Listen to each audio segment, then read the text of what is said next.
Teman-teman assalamualaikum sebelumnya buat teman-teman semua. Pak Haji lagi sama Teh Ana Cike hari ini.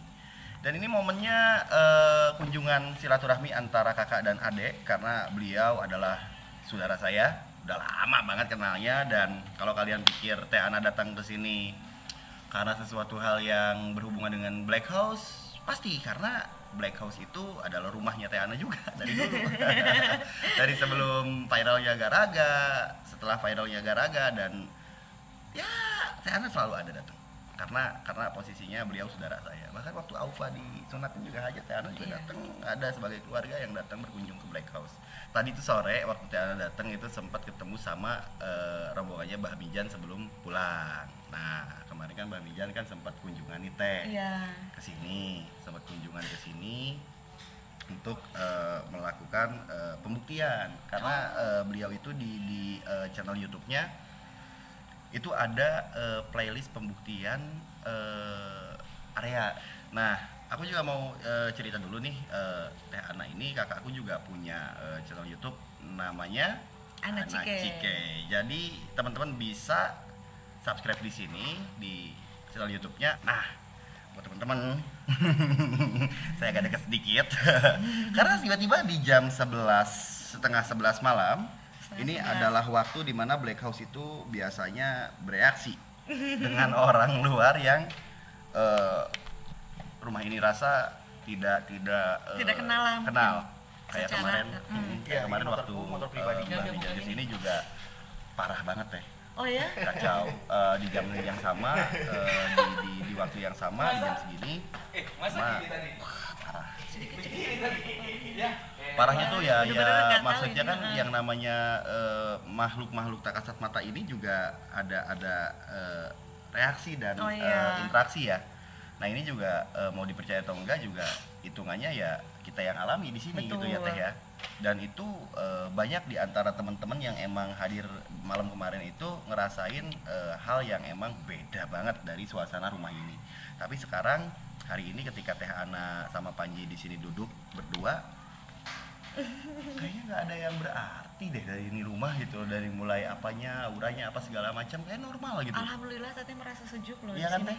Padahal Nggak dari ada. tadi panas nih, sampai jujur ya ini sampai ganti baju, dan sebenarnya ala-ala juga dapat baju Garaga sekeren ini, dan bener-bener ngerasanya sih alhamdulillah, maksudnya. Iya. Nah, Teh Ana, sekarang gini, Panji Teh mau ngobrol sama Teteh. Sebetulnya Panji kan bikin channel YouTube Panji Petualang ini itu nggak ada banget hubungannya dengan mistis, nggak ada banget hubungannya dengan hal gaib. Sampai pada akhirnya karena saking banyaknya interaksi mistis di channel Panji, mulai dari awal membuat channel hingga perjalanan sampai ke titik hari ini, itu Panji banyak menemukan kejadian-kejadian janggal di setiap proses pembuatan konten. Dan itu semakin lama semakin kuat dan terjadi terus menerus hingga pada akhirnya kejadian-kejadian yang memang harusnya tidak diangkat sekalipun itu kayak ada yang maksa buat ngangkat. Ya contoh Galuh kemarin itu secara nggak sengaja akhirnya Galuh itu ngupload video dokumentasi 2 bulan lalu di mana dia digangguin sesuatu di rumah ini. Di sini, di iya, rumah ini. Teh, kayak gitu. Terus tiba-tiba ketika video Galuh aktif, Black House juga aktifnya lebih parah lagi. Rame gitu ya. Nah ini kan di sini Panji kan kreator nih Teh. Kreator YouTube itu kan emang jeli ya, maksudnya ketika ada momen apapun ya kita up aja, kita publish gitu. Itu kan hitungannya wah konten nih kan, nggak munafik kan Teh. Dan hak juga. Iya, dan nggak ada halangan kan, nggak melanggar pidana juga gitu. Ya udah kita publish tidak gitu kan Teh. juga. Lagi pula juga nggak terlalu kayak ke fokus untuk Panji akhirnya yang profesinya sebagai penangan ular ini, jadi kayak Teh Ana sebagai tokoh spiritual enggak kan gitu. Maksudnya kan memang Panji hanya mengomentari apa yang terjadi. Betul. Dan kenapa Panji di setiap perjalanan dari sisi adventure yang emang Panji sifatnya ke alam, kemana, ke Kalimantan, kemana, itu selalu diikutin sama sesuatu hal yang sifatnya mistis, dan itu kebawa sampai ke sini gitu loh, ke bawah sampai ke rumah, dan ngumpul di rumah banyak banget Teh gitu. Rame gitu ya. Rame akhirnya. Aduh, jadi gini ya Panji ya, kalau harus dijelaskan, pengalaman spiritual atau pengalaman hal-hal mistis itu bisa terjadi terhadap siapapun. apalagi terhadap Panji, salah satunya terhadap Teteh, terhadap siapapun, anak kecil, orang tua, siapapun dan dimanapun, dan tidak melulu harus tempat yang angker, hutan dan lain-lain. Kalau Teteh ceritakan sebenarnya tempat-tempat yang ramai, mall itu tetap mereka itu ada karena kita hidup berdampingan dengan mereka. Itu garis bawahi. Apalagi misal seorang Panji petualang, kita bertualang, udah otomatis Panji berpetualang bukan ke mall-mall ya, pasti mendatangi tempat-tempat yang memang ya bisa dibilang terkadang tidak didatangi oleh orang. Panji ke situ mendatangi tempat-tempat yang justru orang jauhin karena di situ ada kobra lah, ada binatang-binatang yang berbahaya yang orang takutin maksudnya. Satu itu. Kedua, Teteh ingin sedikit memflashback di masa Teteh datang ke sini untuk bertemu Garaga. Nah, di situ kalau harus Teteh ceritakan, Teteh tidak lepas-lepasnya dan intinya begini, Teteh tidak peduli maksudnya dengan omongan orang apa, karena intinya kembali lagi selalu Teteh ucapkan bahwa apa yang kita rasakan, apa yang kita lihat, apa yang kita alami, kita tidak pernah memaksakan orang juga untuk percaya. Dan kita juga tidak mau ibaratnya mengajarkan orang-orang untuk berpikir seperti apa yang kita rasakan harus merasakan, tidak. Kita di sini hanya berbagi pengalaman. Satu yang selalu Teteh ucapkan terhadap siapapun. Nah, sama halnya dengan intinya gini, seperti yang Panji alami dari awal ya, maksudnya orang terserah, oh jangan disangkut pautkan, terserah, karena orang-orang seperti Teteh juga punya kelebihan sendiri sedikit atau besarnya. Apapun itu, Teteh yakin bukanlah sebuah kebetulan yang Teteh lihat terhadap jiwa raga atau badannya Panji. Intinya Teteh selalu bilang Panji itu punya kelebihan, yang kelebihan itu mau disadari atau tidak tapi kita merasakan. Dan seseorang ketika mempunyai kelebihan, intinya ada energi lebih. Ketika seseorang mempunyai gelombang elektromagnetik yang begitu besar, otomatis bagaimana sih magnet Panji? Namanya magnet, sedot sini, sedot sana, sedot sini. Nah, itulah yang selalu Teteh bahas, yang bisa dibilang ada bagusnya ada enggak. Kenapa ada bagus ada enggak? Bagus ketika kita datang ke tempat-tempat positif, yang ketarik oleh kita adalah energi positif. Dan itu insya Allah tidak akan bereaksi apapun, bahkan mungkin akan membawa kita ke arah-arah yang positif. Tapi ketika kita mendatangi tempat-tempat yang negatif, dan otomatis bukan berarti hutan atau dan lain-lain itu mengandung energi negatif. Nah, Panji mendatangi tempat-tempat yang seperti itu, di situ pun sama, ada energi positif, ada makhluk positif, ada yang negatif, itu semuanya kesedot ke dalam tubuh.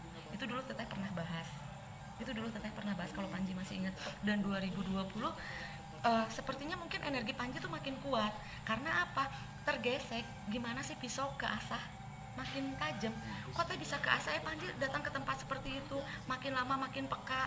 Orang yang ibaratnya orang-orang yang bareng dengan Teteh pun, yang bareng syuting atau apapun, itu bisa secara tidak langsung otomatis mereka selain tidak takut karena pengalaman, mereka juga lebih peka. Karena dari apa? Peka dari apa? Bukan dari ilmu yang ada di dalam tubuh, dari perjalanan, pengalaman. Oh, ada bau seperti ini dari ini. Makin lama makin mendalami dan tidak disadari namanya energi kan teresap. Itu. Nah, itu yang ada di dalam tubuh Panji. Terus kenapa rumah ini? Yang Teteh lihat memang intinya gini.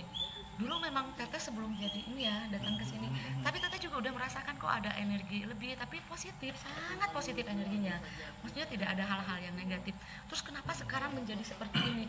Pertama, ya tanpa disadari, Panji datang kemana, pulang, ya Panji kan gini, kalau Panji diikutin manusia, mau itu rampok, mau itu apa, kan Panji sadar, Panji usir, kayak lapor polisi dan lain-lain. Tapi ketika kita diikuti oleh sosok yang intinya dari alam lain, kita kan tidak sadar, masuk satu, Panji kemana lagi berpetualang seluruh Indonesia, di sini masuk lagi, di sini tertimbun di sini, dan di sini seperti memang kalau Teteh rasakan, rumah ini juga tidak jauh beda dengan badan Panji. Teteh ngerasa ada magnetnya.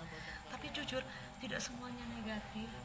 Cuman ya biasa, yang Teteh tahu yang rame-rame itu yang pasti yang negatifnya. Karena yang positif itu insya Allah tidak akan menghebohkan. Beliau-beliau hanya akan ibaratnya ada pun bukan untuk ibaratnya bikin heboh. Tapi kalaupun mereka menampakkan hanya ingin diakui bahwa ya tetap kita itu ada karena leluhur Teteh, hanya itu sih. Betul. Oke. Sekarang ini aku udah mulai terbuka sih sebenarnya sama teman-teman di sini juga gitu kan, sama Teh Ana juga gitu. Sebenarnya kan Black House sendiri juga dibangun menjadi shelter, menjadi tempat edukasi untuk pengenalan untuk pengetahuan kepada masyarakat yang memang sebelum tidak mengenal satwa bisa mengenal secara gratis lah, karena ini non profit semua kegiatan di sini sih Teh. Dan kenapa bisa berjalan sampai hari ini, bisa ngasih makan hewan, bisa ngurus satwa walaupun non profit, kita punya hasil dari YouTube ini untuk dialokasikan ke kegiatan yang ada di rumah ini. Bahkan sebagian ya aku buka nih ya, aku sharingin untuk salah satu tempat kegiatan untuk kebaikan ibadah keagamaan di belakang sana. Betul. Gitu. Dan itu pun gitu loh, kegiatannya tidak hanya di madrasah atau di pesantren, kadang dibawa ke sini pengajiannya, dan itu rutin sifatnya Teh. Jadi kalau misalkan teman-teman lihat Black House berhantu lah, ada pocong lah, ada apalah gitu loh, dan gangguannya banyak. Kalian harus tahu bahwa di sini ya tempat ngaji juga gitu loh. Cuma gitu loh, masalah hantunya ya bener kata Teh Ana, bisa aja kebawa sama Panji pas kemana balik ke sini nongkrong update gitu kan, keusir dari pengajian ntar update lagi kayak gitu.